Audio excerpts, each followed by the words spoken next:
It's glow time both here and at Apple, as Apple has introduced new iPhones and also talked about AI. Let's get into it. Okay, so yes, we are talking about the iPhone 16, even though they're seeing me. And yes, it is in fact glow time over here, even though I'm on vacation and there is in fact a picturesque background behind me.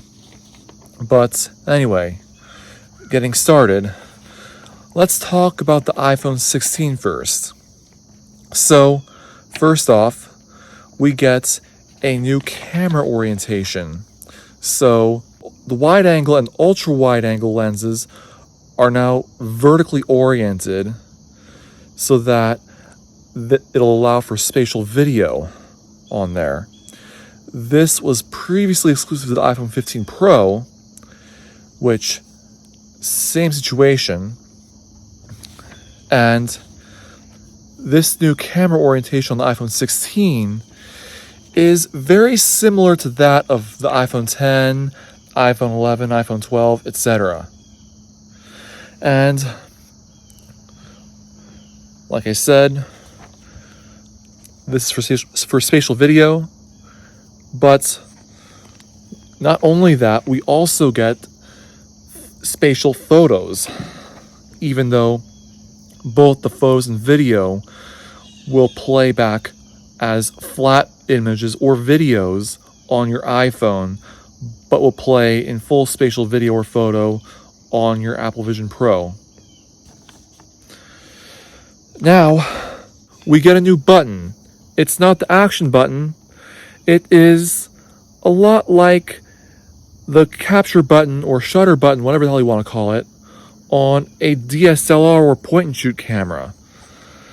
But in Apple terminology, it's called camera control. And it's basically flush with the phone's frame. And its functionality includes, if you click it, it'll take a photo. But if you slide it, because this button is capacitive, it'll adjust the phone's zoom. It'll adjust the camera's zoom.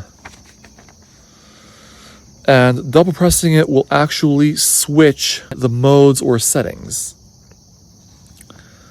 And we also get a new ultra-wide sensor. And it's still a 12 megapixel sensor, but Apple says that it can capture up to 2.6 times more light. It's very interesting, actually. And you know how I didn't say that the new button is not the action button? The action button actually is on the 16 and 16 Plus, but it carried over from the 15 Pro. No changes there. So, for those not familiar with the action button, it replaces the mute switch or the ringer switch, and it'll default to the same functions as the ringer switch, but you can program to do other things. And also, on the performance side, we get a new A18 chip, no modifier there. We get Wi-Fi 7 in terms of connectivity, and in terms of heat conduction, again performance, we get improved thermal design for gaming with hardware accelerated ray tracing, like Assassin's Creed Mirage, Resident Evil, whatnot, and etc. And now for the display. We get 1000 nits max brightness, 1600 nits peak brightness while playing HDR content, 2000 nits peak brightness while outdoors, and 1 nit minimum brightness. And, of course, something interesting actually. We get the ability to charge up to 25 watts through MagSafe. Alright, so for pricing, the iPhone 16 starts at $800 US, and the iPhone 16 Plus starts at $900 US. And as for colors, you can pick between ultramarine, teal, pink, white, and black. Now, you can pre-order this starting Friday, and this phone will release on the 20th of September. Now, moving on to the 16 Pro. The camera bump is still the same.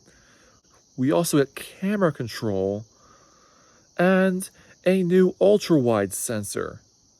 But this time, it is a 48 megapixel sensor with an f2.2 aperture. And some interesting news, and some good news in my opinion. The 5x tetraprism lens, once exclusive to the iPhone 15 Pro Max, is now making its way to both the iPhone 16 Pro variants. And again, we are getting a potentially bigger battery, even though Apple likes to not disclose those numbers for some odd reason. I don't know why. And we're getting potentially 8 to 12 gigs of RAM. And I don't know why Apple doesn't like to disclose those numbers either. And now with screen sizes. For the 16 Pro, it did increase as well, only by 0.2 of an inch. So the 15 Pro had a 6.1 inch screen. Now the 16 Pro has a 6.3 inch screen, of course. Now the 15 Pro Max has a 6.7 inch screen. Now the 16 Pro Max has a 6.9 inch screen. Now, they were able to do this in part because they were able to shrink the bezels and some other crap. And of course, going back to the cameras, you can now take slow-mo video in 4K resolution, and you can just playback speed afterwards. And going to performance and connectivity, you have the A18 Pro chip on board. It's the way they're doing it now is honestly better than last year and the year before, where they take last year's chip and put it in this year's chip, in this year's phone. So, like last year, they put the iPhone 14 Pro's chip in the iPhone 15 and reserved the new chip for the iPhone 15 Pro. I like that they're putting new stuff in this year's phones.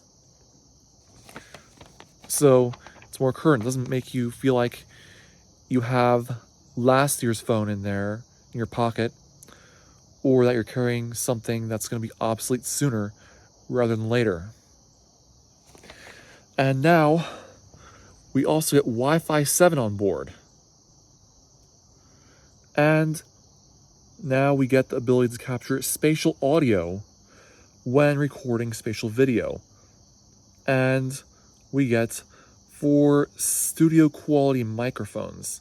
I think it would be interesting to test those out, because how many phones can record anything beyond stereo channels? So that'd be 2 channels, both a left and a right channel. Now, pricing for the 16 Pro starts at $1,000 US, and that's because we get the 128 gigabyte version for the 16 Pro only.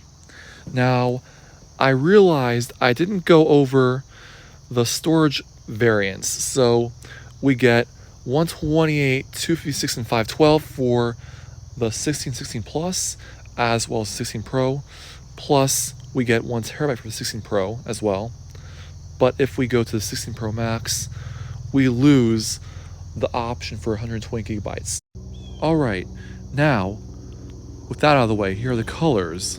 We have black titanium, white titanium, and natural titanium, all colors from the 15 Pro and 15 Pro Max. But now, here is a new color, desert titanium. So that's kind of like a beigeish, rose goldish, whatever you want to call it. I think personally it's kind of like an old gold, like from 5 years ago. But let me know in the comments below what you think of each of those colors. If you enjoyed this video or found this helpful, then please make sure to rate, comment, and subscribe for more videos, and I'll see you next time.